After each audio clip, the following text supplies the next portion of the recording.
This is Hillary Goldstein, Chief News and Features Editor at IGN, here with a video review of Tony Hawk's Project 8 for Xbox 360.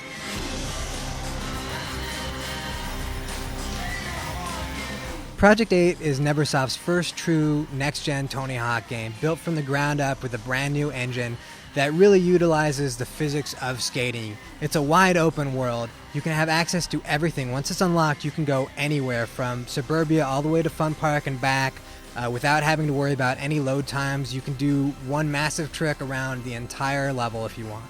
At the start of Project 8, you are ranked number 200 in the world among skaters.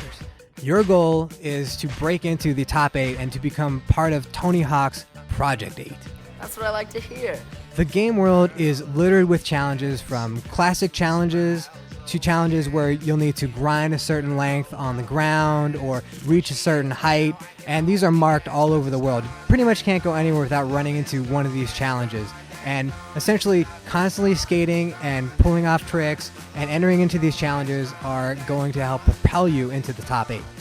The big addition this year is the Nail the Trick mode, and this is going to keep you up all night. This is the first addition to the Tony Hawk series in at least the last 5 years that is actually going to force you to learn something new.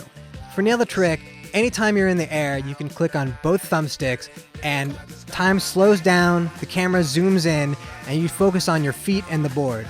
The left and right analog stick become your left and right foot, respectively, and you can basically move them in any direction to kick the board left, right, do it with spins. Now you have to do it carefully, because if you kick it at the wrong moment, you're going to bail, and bail, and bail, and bail. But after about that first hour of trying again and again to do something sweet, you're going to hit this perfect line where you're going to nail that trick at the very last moment, and you're going to get a big score and say to yourself, I got it. Once you've experienced Nail the Trick mode, you're going to say to yourself, man, Neversoft has finally reinvented Tony Hawk. Then you play the rest of the game and realize that they just added a new trick. Project 8's level design is a real disappointment.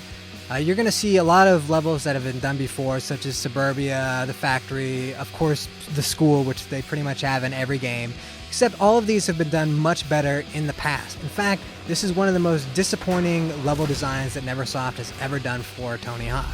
Even worse is that Neversoft went and took out all of the important create a mode features they had in the past.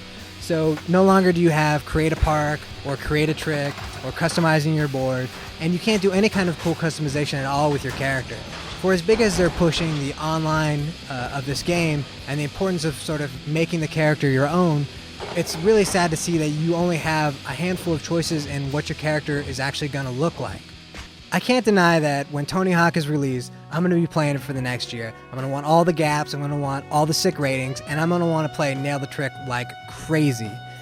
But at the same time, it is a big disappointment in terms of the level design and the lack of customization options.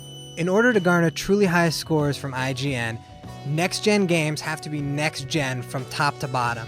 And too much of Tony Hawk's Project 8 is pretty much like every Tony Hawk game we've played forever. That said, if you enjoy Tony Hawk, you're going to enjoy Project 8. Just don't expect a revolution.